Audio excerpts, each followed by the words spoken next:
India സഖ്യം ശക്തമായ നിലയിലാണെന്നും June 4-ന് India സഖ്യം പുതിയ സർക്കാർ രൂപീകരിക്കുമെന്നും കോൺഗ്രസ് അധ്യക്ഷൻ മല്ലികാർജുൻ ഖർഗെ. ഇന്ത്യ സഖ്യത്തിന്റെ സംയുക്ത വാർത്താ സമ്മേളനം ഇപ്പോൾ തുടരുകയാണ്. അതിലേക്ക് उठते ही ये जाति जनगणना देखिए ये लोग कर रहे हैं, वो नहीं घर का एक्सरे कर रहे हैं, घर में क्या है वो देख रहे हैं.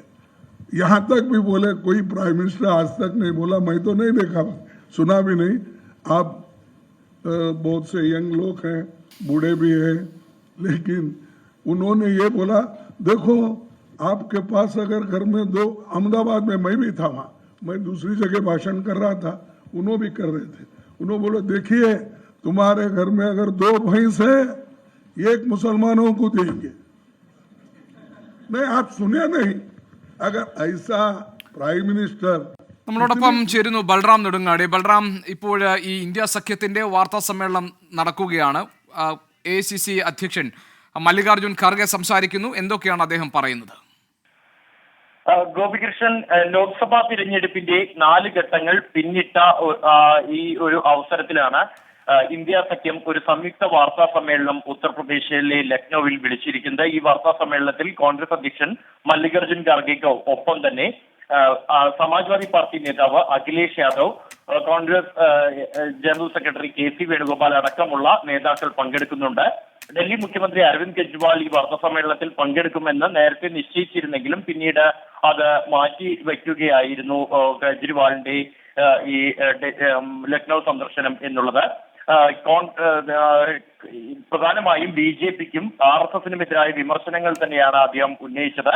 താൻ ഒരുപാട് തെരഞ്ഞെടുപ്പുകൾ മത്സരിച്ചിട്ടുണ്ടെന്നും കോൺഗ്രസിന്റെ പരിശ്രമം കൊണ്ട് അവയെല്ലാം വിജയിച്ചു, 2019 മാത്രമാണ് പരാജയപ്പെട്ടത്.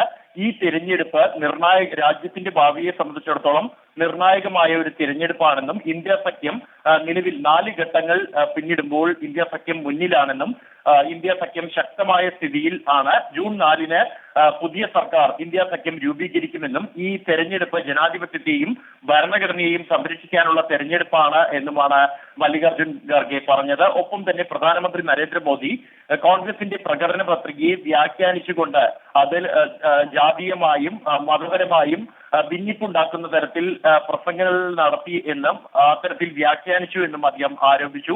പാവപ്പെട്ടവർക്ക് വേണ്ടി പോരാടുന്ന എല്ലാ പാർട്ടികളും ചേർന്ന ഒരു ഭാഗത്തും പണക്കാരുടെ ഒപ്പം തന്നെ ജാതിയുടെയും മതത്തിന്റെയും അടിസ്ഥാനത്തിൽ അണിചേർന്ന അവർ മറുപക്ഷത്തുമായാണ് ഈ പോരാട്ടം നടക്കുന്നത് എന്നും പണക്കാരും പാവപ്പെട്ടവരും തമ്മിലുള്ള വ്യത്യാസം ഇല്ലാതാക്കാനാണ് ഇന്ത്യ സഖ്യത്തിലെ 26 പാർട്ടികൾ ഒന്നിച്ചു നിന്നത് എന്നുമാണ് അദ്ദേഹം വ്യക്തമാക്കിയത്.